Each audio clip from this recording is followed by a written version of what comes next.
इस वक्त जो है ये दुनिया भी इस तरह डेवलप हो रही है, यहाँ पे फ्रेश अलायंसेस जनरेट कर रही है। और अब इन तमाम चीज़ों में जब आप देखते हैं कि अमेरिका एक तरफ से चाह रहा है कि अफगानिस्तान से निकले, लेकिन कोविड और उसकी वजह से वो पेस स्लो हुई हुई है, और एक क्वाड 4 एक और अलायंस बन गई है जिसमें इधर ऑस्ट्रेलिया है, जापान है, इंडिया है और अमेरिका है, और वहाँ पे जो चीज़ें हो रही हैं वो साउथ चाइना सी। कल जो है वो यूएस मिलिट्री के नाम से एक यूट्यूब के ऊपर चैनल है, उसने परसों एक खबर जारी की जिसमें उन्होंने बताया कि 92 जहाज, टैंक और आर्म्ड पर्सनल कैरियर जो हैं वो अमेरिका की इजाज़त से अमेरिकन आर्मी ने इंडिया को ट्रांसफ़र किए हैं। जब हमने गौर से पढ़ा तो उसमें रशिया का लफ्ज़ भी शामिल था कि रशिया एंड अमेरिका, उन्होंने 92 जो है वो ये इक्विपमेंट ट्रांसफ़र किए हैं इंडिया को। और ये नॉर्मल की जो खबरें हैं या प्रेस रिलीज हैं, ये जारी, वो जो वीडियो फुटेज है ये चैनल जारी करता है। इसका मतलब ये है कि इंडिया को इमदाद, या इमदाद तो नहीं कहना चाहिए, असला जो है जो उसने ख़रीदारी करने की कोशिश की है वो पहुंचना शुरू हो गया। 6 राफेल पहले ही जो है वो इस मंथ के आखिर में उनको फाइनली डिलीवर हो जाएंगे। अब ये जो सूरत हाल है, और उसके बाद फिर आपने साउथ चाइना सी के अंदर भी अमेरिकन बहरी बेड़ों की 2 की मौजूदगी है, ये किसी तरफ इशारा कर रही है। और अब ये खबर जारी करना उनकी अपनी यूट्यूब चैनल के ऊपर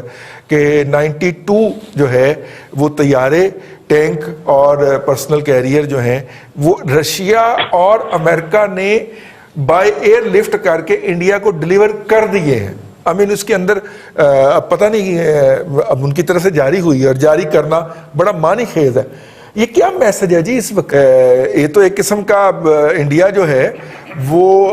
अमेरिका जो है वो पेट्रोल से आग बुझाने की कोशिश कर रहा है जी, वो बाकायदा इसमें जंप कर गया। अगर ये सूरत हाल देखी जाए तो क्या फिर दोबारा चाइना के साथ कोई ठोक शुरू होगी, या इंडियन जो हैं ज़ाहिर है इस नए हालात उनके हाथ लगे हैं, उसमें ट्रेनिंग लेंगे, ज़रा हाथ सीधे करेंगे, और इस साल तो कोई पंगा नहीं करेंगे, अगले साल कर सकते हैं मार्च अप्रैल के अंदर। जी मुमताज़ भट्टी साहब। देखिए, इस वक्त सबसे बड़ा जो डिफेंस इक्विपमेंट परचेजर है वो इंडिया है, रिजवान रईस साहब, और जो गिद्ध हैं असला बेचने वाले वो इसकी मईशत को नोच रहे हैं। और मोदी अपने एजेंडे के तहत, आप कह लें अपनी इंटेलिजेंस के ऊपर रिलाई करके एक बड़ा खेल खेल रहा है कि राफेल भी खरीद लो, फलानी चीज़ भी खरीद लो, इसराइल से जो है वो निगरानी करने वाले वो खिलौने होते हैं वो भी खरीद लो, सारा कुछ ये गन्ने फलां जगह से खरीद लो, जहाँ से जो मिलता है मार्केट से, रशिया से, अमेरिका से, फ्रांस से, इसराइल से, ये उठाए जा रहे हैं। अब रह गई बात कि जी इसकी यूटिलाइजेशन क्या होगी, और क्या वाकई इस तरह की सूरत हाल है कि इसके इस्तेमाल की नौबत आ जाए। देखिए, चाइना की जो पॉलिसी थी नॉन कन्फ्रंटेशन की, एक अरसे से चली आ रही, वो अभी तक उसके ऊपर जो है वो कमिटेड है, और नहीं चाह रहा कि किसी जगह पे उलझ के वो अपनी जो मईशत की जो रफ्तार है उसको नुकसान पहुँचे। अब अगर आप देखें पूरा प्लान करके जिस तरह घेरा गया चीन को,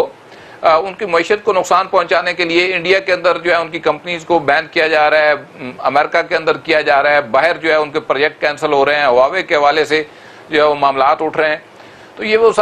बेसिकली ये वो खौफ है जो कि अमेरिका और इसके अलाइज के अंदर पाया जाता है। इनकी जो एमर्जिंग इकनॉमिक पावर है चाइना की, और खित्ते के अंदर जो बदलती हुई सूरत हाल है, जिस तरह से ये ईरान को साथ लेके चल रहा है, पाकिस्तान में प्रोजेक्ट चल रहा है, फिर नेपाल को साथ मिलाया, रशिया के साथ क्लोज टाइज हैं। तो बेसिकली आप ये जो एक आप क्या ले रिदम बना था, इसको ख़राब करने के लिए एक नई कोशिश जो है वो शुरू हुई है, और इसमें जो मुख्तलिफ ममालिक हैं उनको डिक्टेट करने की कोशिश की जा रही है, जिनमें खुद हम पाकिस्तान भी शामिल है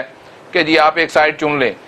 जो वाज़ह मैसेजेस और इशारे सिग्नल्स आ रहे हैं वो इसी लेवल के आ रहे हैं। ये इतनी बड़ी डिफेंस परचेज और मूवमेंट जो है वो मोदी और इसकी जो आर्मी है और अमित शाह और ये अजीत डोभाल करवा रहे हैं, ये बेसिकली उनको कास्ट करेगा हिंदुस्तानियों को। ब्रिगेडियर साहब,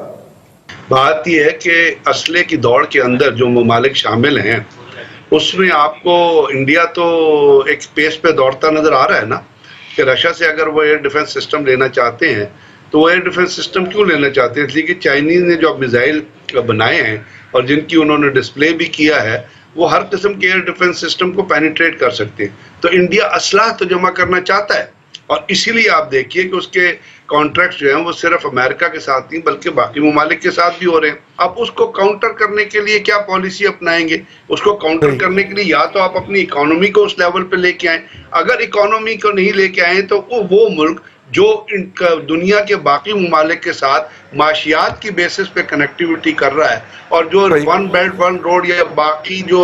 इन्वेस्टमेंट है उससे दुनिया को अपने आप को कनेक्ट करना चाहता है, तो फिर उसको काउंटर करने के लिए या इकोनॉमी डेवलप करें या अपने आप को इस तरह डिफेंस के तौर पे मजबूत करें कि कहें कि कल अगर कोई वो मिलिटरली भी आया तो हम उसको सस्टेन करने की पोजीशन में या रोकने की पोजीशन में। तो ये तो डिजायर लस्ट होती है, और ये लस्ट जो है ये इंडिया के अंदर आज से नहीं बड़े अरसे से मौजूद है। और दूसरे ये है कि वहां पे जो ममालिक डिफेंस प्रोडक्शन करते हैं जिसमें अमेरिका सरे फहरिस्त है, उन्होंने अपना असला बेचना है और उनको मार्केट चाहिए, और वो मार्केट जब आपको एक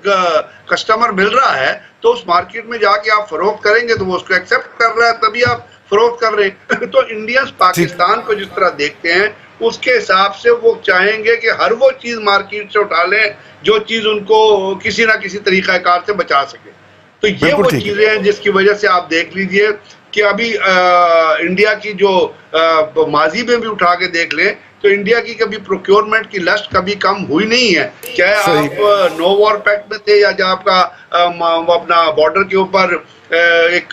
सीज फायर हुआ था, वो उसी हिसाब से और उसी स्पीड से चलते रहे। इस वक्त जो है ये दुनिया भी इस तरह डेवलप हो रही है जहाँ पे फ्रेश अलायंसेस जनरेट कर रही है। और अब इन तमाम चीजों में जब आप देखते हैं कि अमेरिका एक तरफ से चाह रहा है कि अफगानिस्तान से निकले, लेकिन कोविड और उसकी वजह से वो पेस स्लो हुई है, और एक क्वाड 4 एक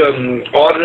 अलायंस बन गई है जिसमें इधर ऑस्ट्रेलिया है, जापान है, इंडिया है और अमेरिका है, और वहाँ पे जो चीजें हो रही हैं वो साउथ चाइना सी में जो एक्टिविटीज चल रही हैं, और जिस तरह चाइना जो है वहाँ पे वो स्पार्टी आइलैंड और जो आर्टिफिशियल आइलैंड क्रिएट किए हुए हैं उनको भी क्लेम कर रहा है, और उसके अंदर जो साउथ चाइना सी के अंदर जो एनर्जी के जखायर पड़े हुए हैं वो दुनिया के लिए, अमेरिकन के लिए भी और ये क्वाड 4 की अलायंस के लिए भी और बाकी जो दुनिया की सियासत है उसके लिए बड़ी